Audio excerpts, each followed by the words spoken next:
ಪಾದಯಾತ್ರೆ ಮಾಡಬೇಕು ಅಂತ ಬಿಜೆಪಿ ನಾಗೇಂದ್ರ ವಿಚಾರವಾಗಿ ಆ ಬೆಲ್ಟ್ ಅಲ್ಲಿ ಪಾದಯಾತ್ರೆ ಮಾಡಬೇಕು ಮಾಡ್ಲಿ, ಯಾರು ಬೇಡ ಅಂದಿದ್ದಾರೆ?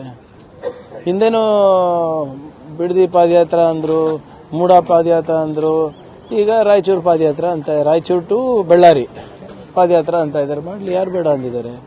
ಆದ್ರೆ ಏನಂತ ಪಾದಯಾತ್ರೆ ಮಾಡ್ತಾ ಇದ್ದಾರೆ? ಭ್ರಷ್ಟರನ್ನ ಸಂಪುಟಕ್ಕೆ ತಗೊಂಡಿದ್ದೀರಾ ನೀವು, ಅವ್ರನ್ನ ಕೈ ಬಿಡಬೇಕು ಅಂತ. ಚಂದ್ರು ಲಮಾಣಿ ಅವರಿಗೆ ಕೈ ಬಿಟ್ಟಿದ್ದಾರೆ ಇವರು. ಲೋಕಾಯುಕ್ತ ಟ್ರ್ಯಾಪ್ ಸ್ವಾಮಿ ಅವರು ಮೊನ್ನೆ ಕೂಗ್ತಾ ಇದ್ರು ಇದರಲ್ಲಿ. ನಾನು ನೋಡ್ಬಿಟ್ಟು ಅಳಬೇಕಾ ನಗ್ಬೇಕಾ ಗೊತ್ತಾಗಿಲ್ಲ ನನಗೆ. ಯಾರು ಲೋಕಾಯುಕ್ತ ಟ್ರ್ಯಾಪ್ ಆಗಿದ್ದಾರೆ ಅವರು ಕೂಡ ಭ್ರಷ್ಟಾಚಾರದ ವಿರುದ್ಧ ಹೋರಾಟ ಮಾಡ್ತಾರೆ. ಇಲ್ಲಿ ಎಲ್ಲಿದೆ ಸರ್? ಸಿಐಡಿ ತನಿಖೆನಲ್ಲಿ ಇದೆಯಾ? SIT ತನಿಖೆನಲ್ಲಿ ಇದೆಯಾ? ನಿಮ್ಮ CBI ಮತ್ತೆ IT ED ತನಿಖೆನಲ್ಲೂ ಕೂಡ ಲಾಸ್ಟ್ ಅಲ್ಲಿ ಅಂದ್ರೆ 2ನೇ FIR ನಲ್ಲಿ ಚಾರ್ಜ್ ಶೀಟ್ ಹಾಕಿರೋದು. ಎಲ್ಲರಿಗೂ ಗೊತ್ತು ಯಾವ ರೀತಿ IT ED CBI ಕೆಲಸ ಮಾಡ್ತವೆ ಅಂತ. ಎಲ್ಲಿದೆ ತೋರಿಸ್ಲಿ? ಎವಿಡೆನ್ಸ್ ಎಲ್ಲಿದೆ ತೋರಿಸ್ಲಿ?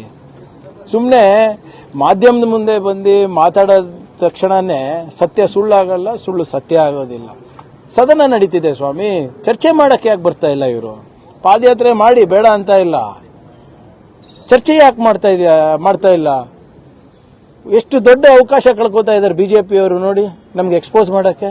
ಸದನ ನಡೀತಾ ಇದೆ, ದಾಖಲೆಗಳು ತರಬಹುದು, ಇಡಬಹುದು, ಸ್ಪೀಕರ್ ಮುಂದೆ ಸ್ಪೀಕರಿಗೆ ಕೊಡಬಹುದು, ಜನರಿಗೆ ತಿಳಿಸಬಹುದು, ತನಿಖಾ ಮಾಡ್ತಾ ಇರುವಂತ ಅಧಿಕಾರಿಗಳಿಗೆ ತಿಳಿಸಬಹುದು, ನಮ್ಗೆ ಬುದ್ಧಿವಾದ ಹೇಳ್ಬಹುದು.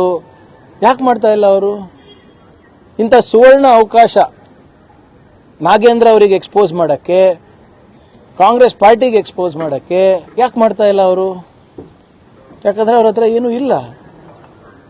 6 ದಿನದಿಂದ ಬರೇ ಕಪ್ಪು ಬಾವುಟ, ಕಪ್ಪು ಬಟ್ಟೆ, ಒದರಾಡೋದು, ಚೀರಾಡೋದು ಅಷ್ಟೇ ನಡೆದಿದೆ ಹೊರತು ಒಂದು ಪೇಪರ್ ಸದನಕ್ಕೆ ಕೊಟ್ಟಿದ್ದಾರಾ? ನಿಮ್ಗೆ ಕೊಟ್ಟಿದ್ದಾರಾ?